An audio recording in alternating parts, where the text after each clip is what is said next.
Assalamualaikum warahmatullahi wabarakatuh. Selamat pagi anak-anakku sekalian. Bagaimana kabarnya pagi hari ini? Semoga kita selalu dalam keadaan sehat.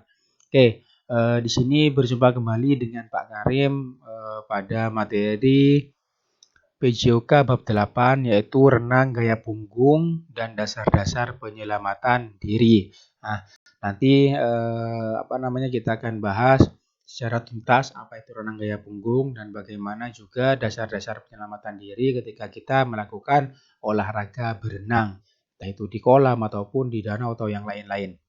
Oke, jadi silahkan disimak baik-baik video pelajaran kali ini. Siapkan alat tulis. Kalau nanti ada yang perlu dicatat, silahkan dicatat. Oke, kita akan lanjut.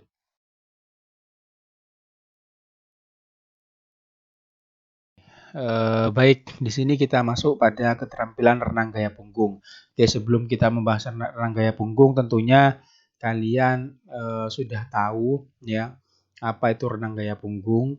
Ya, renang gaya punggung merupakan salah satu gaya dalam cabang olahraga renang. Jadi cabang olahraga renang itu ada 4 gaya yang diperlombakan. Yaitu yang pertama adalah gaya bebas, ya. Yang kedua adalah gaya dada, yang ketiga gaya punggung, yang keempat adalah gaya kupu-kupu.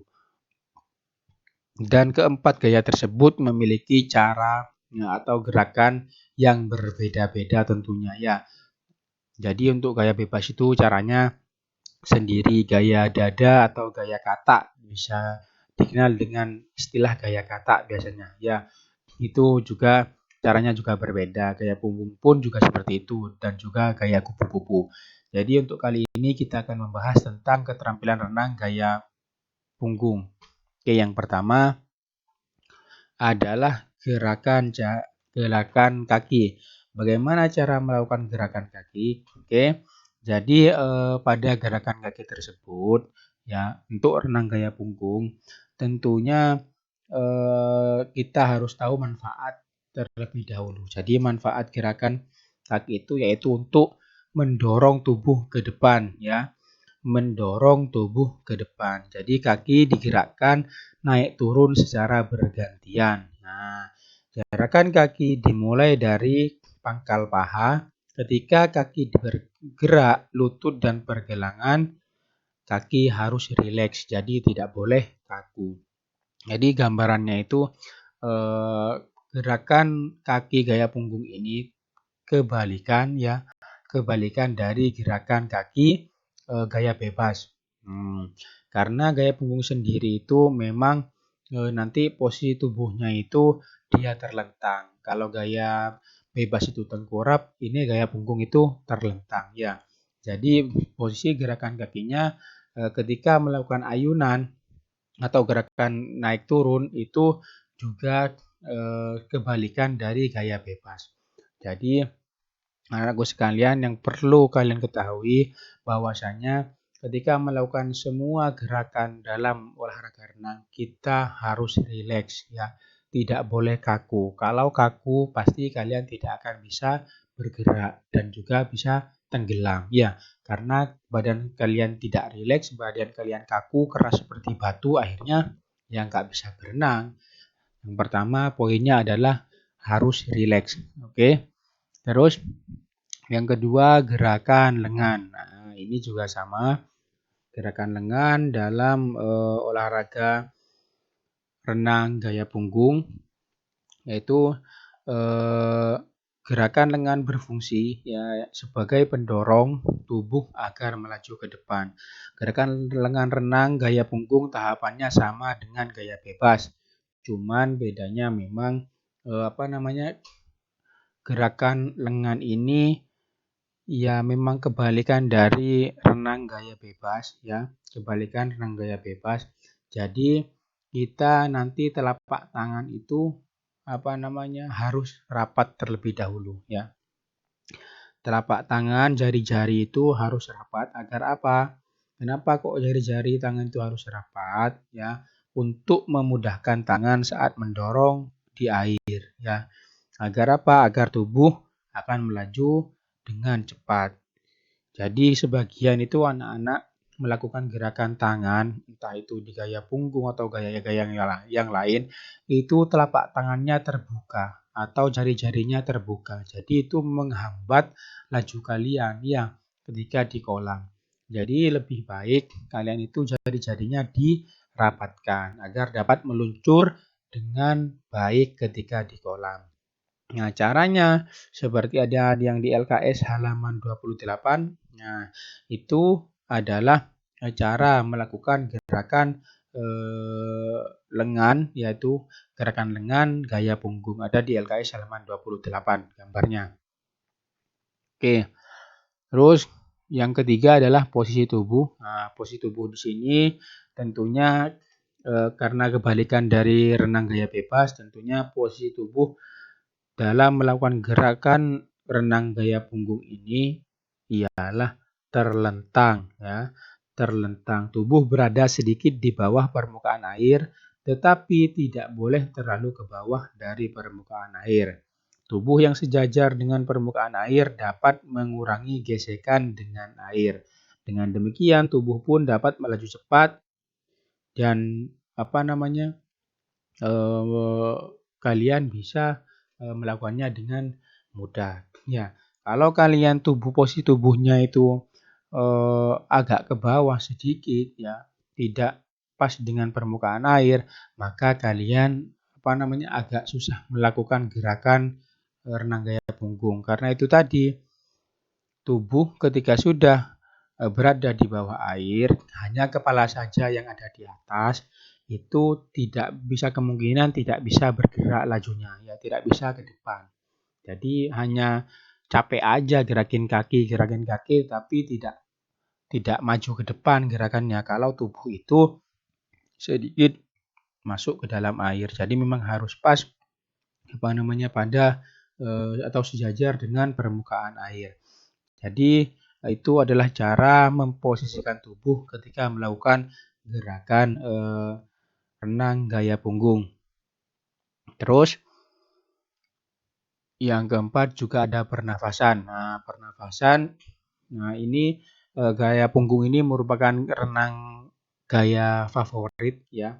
Favorit bagi perenang karena apa? Karena cara pengambilan nafasnya itu memang sangat mudah sekali atau sangat nyaman. Karena apa? Karena posisi kepala kita itu menghadapnya ke atas ya, menghadapnya ke atas. Jadi kita dengan bebas melakukan pernafasan saat melakukan renang gaya punggung. Jadi keterampilan pernapasan ini mempengaruhi gerak berenang secara keseluruhan. Karena saat berenang tubuh membutuhkan oksigen sebagai sumber tenaga. Jadi tidak mungkin ketika kalian berenang gaya bebas contohnya terus kepalanya terus di bawah air. Tidak diangkat diambil nafas ya bisa pingsan nanti kalian ya. Jadi kalau direnang gaya punggung tidak usah khawatir karena posisi kepala kalian itu menghadap ke atas. Terus yang terakhir ada koordinasi gerak ya, koordinasi gerak renang gaya punggung. Jadi ketika semua dilakukan latihan gerakan kaki, latihan gerakan lengan, posisi tubuh, pernapasan, jadi timbullah menjadi koordinasi gerak gaya punggung. Yaitu dengan koordinasi gerak yang baik memungkinkan berenang dengan baik, yaitu gerak renang gaya punggung diawali dengan start di dinding kolam. Jadi ketika kalian sudah menguasai 4 gerakan tersebut ya, maka timbullah koordinasi gerak renang gaya punggung yang diawali dengan start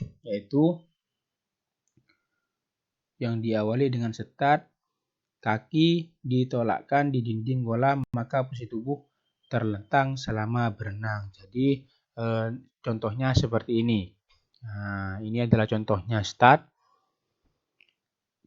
Nah, ini merupakan contoh start gaya punggung ya, contoh start gaya punggung. Jadi posisinya itu nanti kepala harus mendangak ke atas ya. Tubuh kaki menempel di dinding, kemudian mendorong dan terjadilah gerakan seperti gambar di samping itu, yaitu gerakan renang gaya punggung. Jadi gambar di samping start itu merupakan renang gaya punggung ya. Oke, diperhatikan. Jadi caranya seperti itu. Jadi kaki digerakkan dengan rileks, ya. Terus tangan juga rileks. Setelah itu kepala juga enak mengambil nafasnya. Jadi tidak usah khawatir kalian dalam pengambilan nafas renang gaya punggung. Oke, jadi memang perlu diketahui anak-anakku sekalian, dalam pembelajaran renang, entah itu gaya apapun, yang perlu kalian kuasai pertama kali adalah bagaimana cara kalian mengatur pola pikir kalian ketika di kolam. Kalau kalian sudah pikirannya sudah takut tenggelam, akhirnya ya tenggelam ya. Jadi memang kalian harus berpikiran positif terlebih dahulu. Bahwasanya kalian yakin kalian pasti bisa renang. Itu untuk membantu agar pikiran kalian bisa rileks. Ya, kalau kalian pikirannya sudah takut, akhirnya ya jadi takut, semua tubuhnya kram kayak batu, akhirnya ya gak bisa berenang. Nah, terus yang kedua adalah bagaimana cara kita mengambang di air terlebih dahulu. Kalau kita sudah bisa mengambang di air, maka dilakukan tambahan gerakan kaki ataupun gerakan tangan seperti itu ya. Oke, itu adalah keterampilan renang gaya punggung. Nah, sekarang kita akan bahas dasar-dasar penyelamatan diri di air. Nah, yang pertama ada waktu dan tempat berenang. Terus yang kedua ada bahaya di air. Dan yang ketiga ada upaya penyelamatan diri di air. Oke, kita akan bahas yang pertama. Nah, yang pertama di sini adalah waktu dan tempat berenang. Jadi tidak boleh sembarangan ketika kita melakukan olahraga berenang, karena ketika kita sembarangan tidak melihat waktu dan tempat berenang yang baik, maka akan terjadi sesuatu yang tentunya tidak kita inginkan. Oke, yang pertama adalah berenang sebaiknya dilakukan minimal 1 jam setelah makan. Nah, ini sangat penting sekali, makanya ketika dilakukan ekstra renang, Pak Karim selalu mengingatkan tidak boleh makan banyak-banyak, apalagi sampai kekenyangan ya. Takutnya seperti ini. Lebih baik memakan makanan ketika kita sudah selesai melakukan olahraga renang. Karena apa? Ketika kita posisi tubuh kita itu kekenyangan, perut kita kekenyangan, otomatis ketika melakukan renang maka otot perut kita akan terasa kram. Nah, akhirnya apa? Timbullah rasa sakit yang luar biasa di perut dan kalian sudah tidak sanggup melakukan gerakan tangan. Akhirnya ya kalau kalian sendirian ya bisa tenggelam ya. Makanya diusahakan ketika melakukan berenang sebaiknya dilakukan minimal 1 jam setelah makan. Oke, itu yang pertama. Yang kedua, tidak berenang di air yang suhunya terlalu panas atau dingin. Nah, ini juga penting ya. Terus yang ketiga, tidak berada di sekitar air ketika terjadi angin kencang, hujan, dan petir. Nah, jadi anak-anakku sekalian sudah sangat jelas ketika kita akan melakukan olahraga berenang, tentunya kita tidak boleh langsung nyebur gitu aja. Kita harus mengetahui suhu airnya itu dingin apa enggak. Takutnya juga ya panas gitu kan. Jadi alangkah lebih baiknya menyentuh air terlebih dahulu ya, menyentuh permukaan kolam menyentuh air kolam terlebih dahulu, entah itu dengan kaki ataupun dengan tangan untuk mengecek bahwasanya kondisi suhu di air kolam tersebut itu aman untuk kita lakukan olahraga berenang ya. Terus yang ketiga tadi ialah jangan berada di sekitar air ketika terjadi angin kencang ya, karena angin kencang, hujan ataupun petir itu juga sangat berbahaya ketika kita melakukan olahraga renang. Sebaiknya jangan melakukan olahraga renang terlebih dahulu ya, kecuali nanti kalau sudah hujannya sudah reda ataupun tidak ada angin dan juga tidak ada petir. Berbeda dengan kalian ketika melakukan renang di dalam gedung ya tidak apa-apa, hujan maupun angin atau apa tidak apa-apa. Tapi kalau di luar gedung ya itu tidak diperbolehkan ya.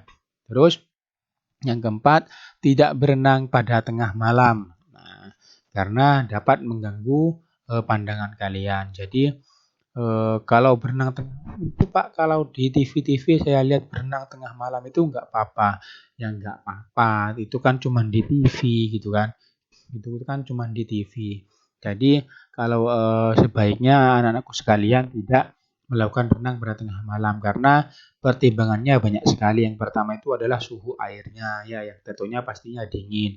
Yang kedua adalah jarak pandang ketika kita berada di kolam renang. Itu tentunya tidak seterang ketika kita melakukan renang di siang hari tentunya ya.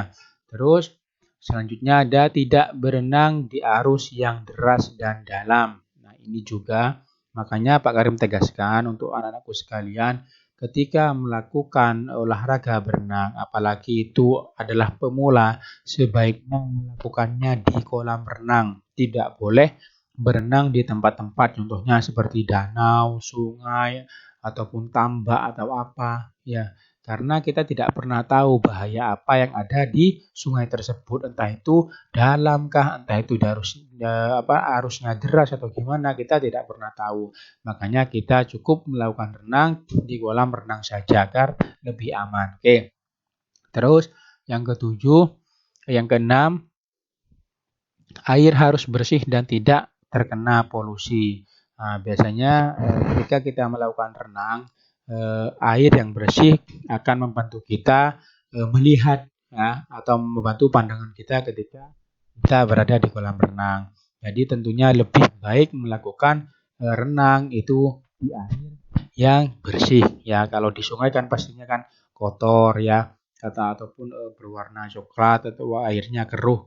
Nah, itu tidak baik bagi tubuh kita dan juga pandangan kita. Lebih baik kita melakukan olahraga renang di kolam renang airnya bersih dan tidak terkena polusi. Terus yang ketujuh, dasar air sebaiknya keras sehingga mudah diinjak. Jadi dasar kolam di bawah itu memang sebaiknya keras. Karena apa? Lebih memudahkan ketika seumpama kita capek terus sudah tidak kuat berenang, kita bisa melakukan atau menginjakkan kaki ke dasar kolam sehingga tubuh kita dapat terangkat dan kita bisa menyelamatkan diri. Kalau dasarnya itu sudah dari lumpur atau apa, itu sangat susah sekali ketika kita terjadi sesuatu kram ataupun apa, itu sangat susah sekali berjalannya. Lebih baik itu tadi berenang di kolam renang yang dasarnya itu keras. Contohnya ya di kolam renang, kan nggak mungkin ada kolam renang dasar lumpur atau apa ya. Nah, terus yang kedelapan, dasar kolam terhindar dari benda berbahaya dan bukan lumpur. Jadi yang 9, jika berenang di danau dan pantai pastikan tidak ada binatang buas. Nah, ini makanya peringatan buat kalian ketika berenang di danau, kita kan tidak pernah tahu itu danau isinya apa, entah tiba-tiba isi buaya atau apa, ya entah di pantai itu isi ikan hiu atau apa. Jadi kalian harus mengetahui terlebih dahulu, tentang bahaya ketika kita melakukan renang di danau ataupun di pantai. Lebih baik kita melakukan memang berenang di kolam renang yang tentunya sudah aman terkendali ya. Oke, itu adalah waktu dan tempat berenang. Setelah itu ada bahaya di air. Kalau tadi ada waktu dan tempat, sekarang bahaya di air. Yang pertama ada kejang otot. Yang kedua ada panik. Yang ketiga sulit bernafas. Dan yang keempat arus air dan ombak. Nah, jadi ketika di air tentunya ketika melakukan olahraga renang, sebaiknya memang melakukan pemanasan terlebih dahulu atau melemaskan otot-otot terlebih dahulu agar apa? Ketika melakukan gerakan renang dengan intensitas tinggi, maka otot itu akan akan menjadi lentur. Nah, ketika kita tidak melakukan pemanasan sebelum melakukan olahraga renang, maka terjadinya yaitu tadi kejang otot atau kram. Nah, jadi ketika kita sudah terjadi kejang otot, maka yaitu tadi kita akan sulit menggerakkan tubuh kita. Tambah kita gerakkan otot yang kejang itu, tambah sakit ya tentunya. Jadi yang perlu sangat kalian perhatikan ketika bahaya di air adalah kejang otot. Nah, jadi untuk mengatasi kejang otot tersebut yaitu tadi kalian harus melakukan pemanasan terlebih dahulu tentunya dari kepala sampai kaki ketika akan melakukan renang. Terus yang kedua, panik. Nah, panik ketika berenang disebabkan oleh perilaku tidak hati-hati, menyebabkan adanya kesalahan gerak sehingga berisiko tenggelam. Jadi memang ketika ketika kita berenang itu memang harus didampingi oleh seseorang, ya guru ataupun orang tua. Apalagi kalian masih siswa SD. Jadi memang harus diperhatikan. Ketika kalian berenang itu tentunya tidak boleh panik, ya tidak boleh panik karena ketika kalian panik maka berat tubuh kalian sehingga kalian dapat mudah tenggelam. Jadi tentunya contohnya ketika terjadi kram otot tangannya nggak bisa bergerak karena kram, itu tidak boleh panik ya, tidak boleh panik karena ketika kalian panik kalian akan ketika kalian menggerakkan otot yang panik tersebut, otot yang kram tersebut tentunya akan menjadi lebih sakit ya. Jadi tidak boleh panik. Terus sulit bernafas. Sulit bernafas disebabkan karena kehabisan tenaga. Akibatnya tubuh tidak mampu mengendalikan diri sehingga sulit bernafas. Jadi ketika kita memang sudah capek atau lelah ketika berenang, sebaiknya tidak usah dilanjutkan untuk berenang. Nah, karena itu tadi ketika kita sudah capek, tentunya kita sulit untuk melakukan gerak pernafasan yang baik ketika kita melakukan gerak berenang. Akhirnya yaitu tadi capek, tidak bisa ambil nafas, akhirnya kelelahan dan tenggelam. Jadi tidak boleh dipaksakan ketika berenang. Terus yang keempat ada arus air dan ombak. Jadi arus air dan ombak biasanya terjadi di sungai dan pantai. Jika berenang di sungai atau pantai harus selalu waspada. Oleh karena itu, sebelum berenang di sungai dan pantai hendaknya memperhatikan kondisinya terlebih dahulu. Jadi kalau memang kita ada di pantai dengan jarak kedalaman air hanya 50 cm atau 30 cm itu tidak apa-apa ya, kita bermain-main. Tetapi kalau sudah melebihi dari tubuh kalian, lebih baik tidak usah bermain-main di danau ataupun di pantai. Karena apa? Kalau di pantai itu biasanya terjadi ombak yang akan menyeret kalian ke tengah pantai. Ya, jadi memang untuk anak-anak SD sebaiknya melakukan hal-hal berenang di pantai ataupun di danau itu memang harus diperhatikan oleh keluarganya atau bapak ataupun siapa ya, ayah atau orang tua yang mungkin ahli dalam berenang. Oke. Upaya penyelamatan diri di air. Oke, yang pertama menguasai gerak dasar renang dengan baik. Yang kedua selalu didampingi oleh orang yang sudah ahli berenang. Yang ketiga selalu mematuhi peraturan yang berlaku di kolam renang. Nah, jadi ketika kalian berada di dalam air tentunya kalian harus menguasai gerak dasar renang dengan baik. Jangan tiba-tiba kalian tidak bisa berenang, tiba-tiba langsung nyemplung di kolam renang, akhirnya ya tenggelam ya karena kalian tidak memiliki gerak dasar renang yang baik. Terus yang kedua itu tadi didampingi orang yang sudah ahli, entah itu orang tua ataupun guru. Yang penting dia sudah ahli berenang karena ketika terjadi apa-apa di dalam air, orang tersebut dapat membantu menyelamatkan kalian ketika terjadi kesulitan di air. Terus yang ketiga selalu mematuhi peraturan yang berlaku di kolam renang. Biasanya itu kan ada peraturan tidak boleh makan, tidak boleh berlari-lari di kolam renang. Itu harus diperhatikan dan ditaati oleh para perenang. Oke, yang keempat, belajar mengatasi pertolongan pada diri sendiri. Yang kelima, dapat mengukur kemampuan diri sendiri. Yang keenam, meminta pertolongan jika memang membutuhkannya. Yang ketujuh, tidak panik dan tetap tenang jika terjadi kram. Nah, jadi yang lain-lain itu adalah poinnya ketika kalian terjadi kram, ya pertama adalah tidak boleh panik, dan yang kedua kalian bisa berteriak minta tolong, itu juga bisa. Jangan sok-sokan kalian sok hebat terus tidak mau minta tolong, ya. Jadi karena yang kram itu hanya tangan bukan mulut, jadi kalian bisa melakukan minta tolong, ya, berteriak minta tolong. Jadi itu adalah upaya penyelamatan diri di air.